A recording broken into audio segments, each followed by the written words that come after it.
Hi again then guys, and welcome to episode 83 of B-Road Ballers, the review series for Gran Turismo's hatchback selection. Predominantly, of course, hot hatches are the name of the game, but also sometimes more unconventional choices. Stuff which may not be a hot hatch, but it could be the performance equivalent of a hot hatch, or at least close to it, but in a much more understated package, or what we would usually call a sleeper car.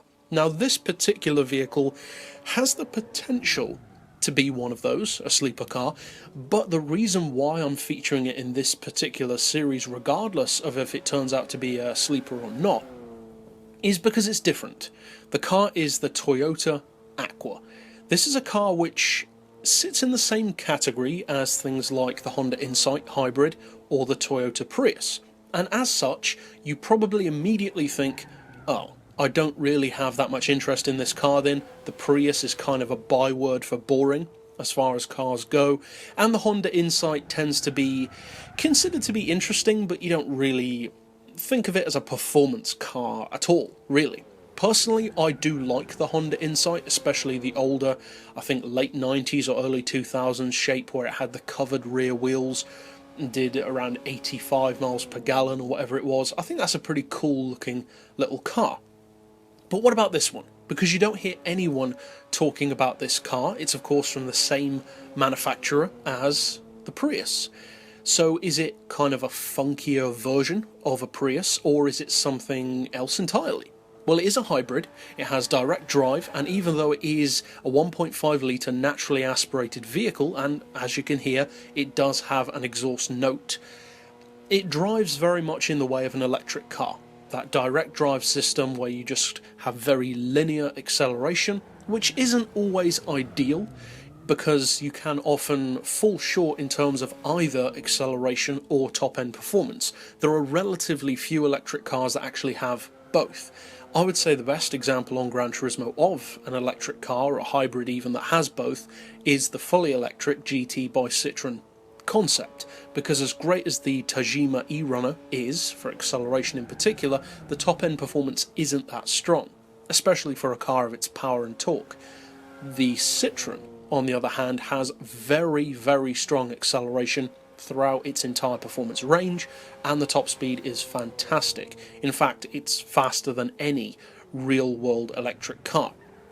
Now, electric cars and hybrids, if you gear them and tune them and build them to be performance cars from the get-go, are actually remarkably good. That can be seen from vehicles such as the Tesla Model S, which is one of my favourite cars, the P100D for instance. It's a monster, the fastest accelerating production car on the market, 2.2 seconds to 60. It's incredibly quick. On the other hand, on the other end of the spectrum, in the exotic category, you have the Rimac Concept 1, which is also one of my favourite cars, and is monstrously quick, not just for acceleration, but is also capable of around 220 miles per hour purely under electric power. Then you've got some which aren't quite as quick, like the Mercedes SLS electric drive, which I'm personally a huge fan of anyway, but that car only tops out due to speed limiting, in a similar way to the Tesla, at around 150. And the electric cars which we have on Gran Turismo, like the Tesla, the lower model, and also the Fisker Karma, which is a hybrid, but it's kind of a weird hybrid. It works in an opposite way to where a usual hybrid would have an electric motor assisting the engine. The Fisker actually has a petrol engine powering the motors. So a strange way of doing things, but an interesting one nonetheless. What about this car? Well, this car has decidedly less performance and less power, for the most part, than the Tesla or the Fisker, but interestingly it is more powerful than the Insight and the Prius. It has 208 horsepower fully tuned, 194 foot-pounds of torque, and although that's not remarkable, it's actually not bad either. 208 horsepower from a 1.5 litre naturally aspirated, mind you, engine, which is not designed for performance, it's designed for economy. That's pretty impressive, in fact. If it had a turbo or a supercharger, it would be less impressive, but for a naturally aspirated motor, that's pretty good actually. Now, the weight is also nice and low. In fact, it is a lot lower than the Prius, over 100 kilos less, at 903 kilos, and even the horsepower per tonne is actually not bad. 230 is pretty decent for a hybrid car.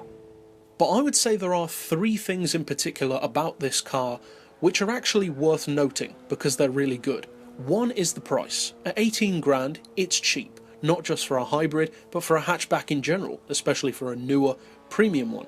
The second thing which is notable is that the top speed is still up around 125, 130 miles per hour, which is actually the same as a Fisker Karma or a Tesla. So although it doesn't accelerate as quickly, ultimately it's as fast as those cars and they cost a lot more.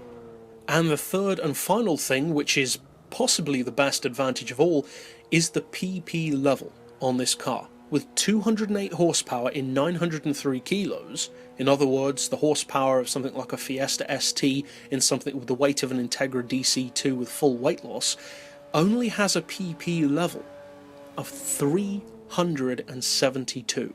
That is remarkably low. To get a Tesla or a Fisker down to that level, not only do you have to severely restrict their power to even come close to that, but they are also far, far heavier, and that affects their cornering ability and also their acceleration. Whereas with a car like this, yes, the PP is low, but that's its peak level, so everything is running as best as it can be on the game. And for a car like this to be doing around 130 miles per hour with, I would say, very good handling, it has a hint of understeer there, which for a front-wheel drive non-performance car isn't surprising, and you can see I let the car run off the track a few times, but it's not hard to get it back on. It's actually very playful off-road as well. So overall, this is a car which nobody talks about, but is actually worth checking out, especially if, like me, you are actually open-minded or even a fan of EV or hybrid cars. But that's it overall for this particular pick. I'll see you guys next time, and as always, thanks for watching.